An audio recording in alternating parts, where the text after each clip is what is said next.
जय हिंद प्यारे बच्चों, सुप्रभात सभी को। प्यारे बच्चों, अर्थशास्त्र विषय का ये तीसरा लेसन प्लान मैं आप लोगों के सामने लेकर के उपस्थित हुआ हूँ। ठीक है, और विषय मैंने बताया कि अर्थशास्त्र है, क्लास आपका 9th ही है प्यारे बच्चों। प्रकरण हमने लिया है निर्धनता उन्मूलन। ठीक है, बाकी जो मैंने लेसन प्लान 1, 2 में बताया ठीक उसी तरीके से आप यहाँ भी पूरा का पूरा ये मेंशन कर लेंगे। ठीक है, अवधि जो है वो 30 मिनट का रहेगा। तो सामान्य उद्देश्य प्यारे बच्चों परिवर्तित नहीं हो रहा है, मैंने पहले ही बताया था कि परिवर्तित नहीं हो रहा है, लेकिन कुछ चीज़ें इसमें इंडिकेट की गई हैं। तो जैसे कि आप भी यहाँ पर लिखिएगा, जो भी सामान्य उद्देश्य है वो बना लीजिएगा यहाँ पर। ठीक है, कि छात्रों को अर्थशास्त्र विषय के प्रति रुचि जागृत करना, अर्थशास्त्र में कल्पना शक्ति का विकास करना, अर्थशास्त्र में तर्क शक्ति का विकास करना, अर्थशास्त्र की समस्याओं के बारे में उनको अवगत कराना, अर्थशास्त्र के विषय संबंधित शब्दावली का विकास कराना ना, अर्थशास्त्र के विषय क्षेत्रों से अवगत कराना, ये सामान्य उद्देश्य प्यारे बच्चों आप सभी लोग बना लीजिएगा। विशिष्ट उद्देश्य क्योंकि परिवर्तित होता है तो ये जानना आपको ज़रूरी है, क्योंकि अब जो विशिष्ट उद्देश्य होगा प्यारे बच्चों वो आपका निर्धनता उन्मूलन पे बनाया जाएगा, क्योंकि विशिष्ट उद्देश्य क्या होते हैं, प्रकरण के आधार पे बनाए जाते हैं। जो आपका प्रकरण रहेगा उसी के आधार पे आपका विशिष्ट उद्देश्य निर्धारित किया जाएगा। तो इसमें ज्ञानात्मक स्तर में हमने बना रखा है कि बच्चे निर्धनता विरोधी उपाय के बारे में जान सकेंगे। ठीक है, उसके पश्चात दूसरा है बच्चे निर्धनता विरोधी उपायों का प्रत्यास्मरण कर सकेंगे। ठीक है, बच्चे मनरेगा का अर्थ बता सकेंगे। ठीक, अब उसके पश्चात प्यारे बच्चों बोधात्मक स्तर पे हमने बनाया है बच्चे निर्धनता विरोधी उपायों का सूची बना सकेंगे। ठीक है, ये लिख लीजिएगा आप लोग। अब उसके पश्चात प्यारे बच्चों बच्चे विभिन्न योजनाओं के बीच अंतर कर सकेंगे। तमाम जो योजनाएं सरकार द्वारा संचालित की गई है उन योजनाओं में क्या कर लेंगे, अंतर कर सकेंगे। एक और पॉइंट अगर आप बढ़ाना चाहते हैं इसी में तो बढ़ा सकते हैं कि बच्चे विभिन्न योजनाओं में तुलना कर सकेंगे कि कौन सी योजना अच्छी है, कौन सी योजना अच्छी उतनी नहीं है, इसमें तुलना भी कर सकेंगे बच्चे। ठीक है, अब नेक्स्ट है कि बच्चे योजना का वर्गीकरण कर सकेंगे। ठीक है, ये भी। अब उसके बाद प्रयोगात्मक स्तर पे बच्चे विभिन्न योजना का लाभ उठा सकेंगे या लेगा। नेक्स्ट है बच्चे जागरूकता रैली निकालेगा। उसके बाद तीसरा है बच्चे अपने घर में उन योजनाओं के बारे में बताएगा, जो सरकार द्वारा योजनाएं आई हैं उनको क्या करेगा, वो अपने परिवार में बता सके। सहायक सामग्री क्या है, तो सहायक सामग्री लपेट संपट है, पॉइंटर है, या जो योजनाएं हैं उनका लिस्ट भी बना करके वो चित्र के रूप में ला सकता है। ठीक है, उसको चार्ट पेपर पे, तो चार्ट पेपर भी आपका सहायक सामग्री हो जाएगा। पूर्व ज्ञान, तो प्यारे बच्चों पूर्व ज्ञान बच्चे निर्धनता विरोधी उपाय के बारे में सामान्य जानकारी रखते हैं। ठीक, अब जो प्रकरण है प्यारे बच्चों उस प्रकरण को हम निकलवाएंगे बच्चों से प्रश्न पूछ करके। ठीक है, तो पाठ प्रस्तावना प्रस्तुतिकरण हेडिंग डालेंगे। अब उसके पश्चात 3 कॉलम बनाएंगे, क्रमांक, छात्राध्यापिका कथन और छात्र कथन। प्यारे बच्चों, तो जिसके पास खाना कपड़ा पैसा नहीं है उसे क्या कहेंगे, तो उसे गरीब कहेंगे। गरीब को क्या दिया जाए कि उसकी निर्धनता खत्म हो जाए, क्या दिया जाएगा, बच्चे बताएंगे कि रुपया दिया जाएगा, पैसा दिया जाएगा, कपड़ा दिया जाएगा तो उसकी निर्धनता खत्म हो जाएगी। ठीक है, इन पैसों कपड़ा खाना को गरीब को देने से क्या होगा, तो बच्चे बताएंगे कि अगर ये दिया जाएगा तो उनकी गरीबी क्या हो जाएगी, खत्म हो जाएगी। ठीक है, अब उसके पश्चात नेक्स्ट प्रश्न है कि गरीबी खत्म करने के सभी तरीकों को एक साथ बताया जाए तो उसे क्या कहेंगे। ठीक है, तो बच्चे बताएंगे निर्धनता विरोधी उपाय। ठीक है, ये बताएंगे। तब ये निकल गया, तब उसके पश्चात क्या करेंगे, अब उद्देश्य कथन करेंगे प्यारे बच्चों। कि बच्चों आज हम लोग निर्धनता उन्मूलन का अध्ययन करेंगे। ठीक, अब उसके पश्चात प्रस्तुतिकरण किया जाएगा, जिसके लिए कॉलम बनेगा शिक्षण बिंदु, छात्राध्यापिका कथन, छात्र कथन और शिक्षण विधि सहायक सामग्री। ठीक, अब यहाँ पे भी विकासात्मक प्रश्न पूछा जाएगा जो पूछा गया है।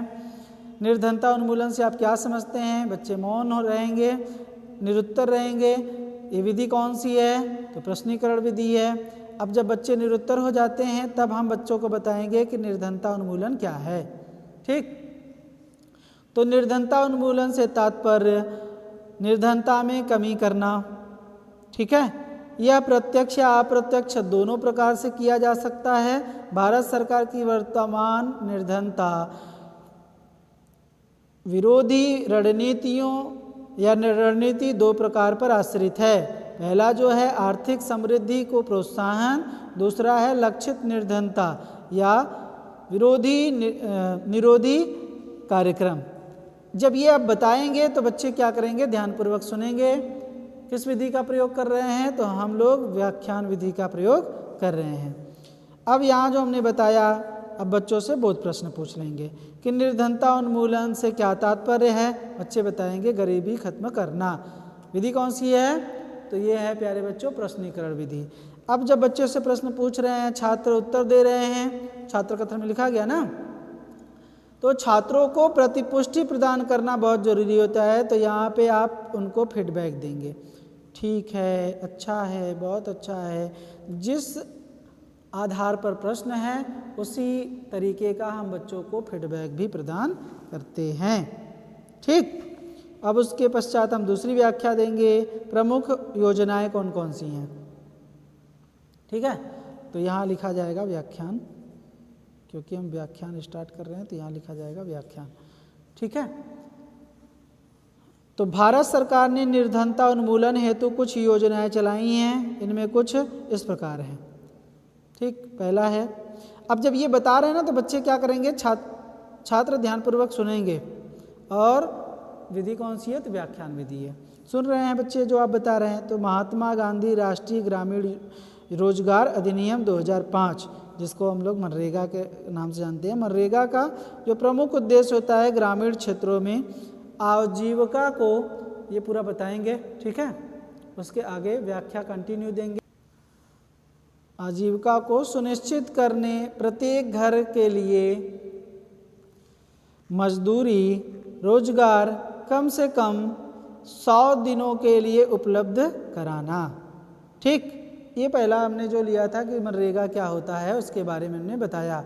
बच्चे क्या कर रहे हैं? ध्यानपूर्वक सुन रहे हैं। विधि कौन सी थी? व्याख्यान विधि, जो हमने वहाँ पर लिखा हुआ था।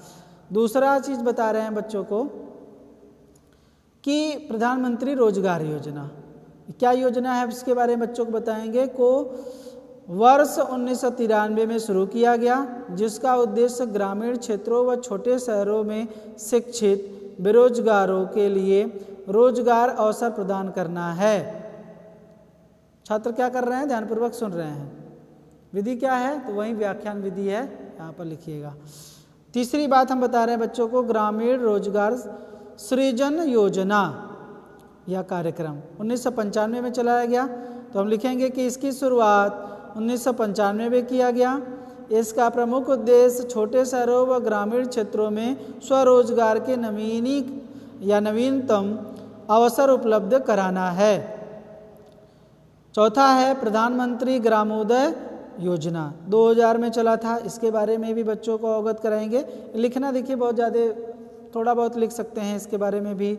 और पांचवा जो है 1999 में स्वर्ण जयंती ग्राम स्वरोजगार योजना। ठीक है, इसके बारे में भी थोड़ा सा लिख देंगे।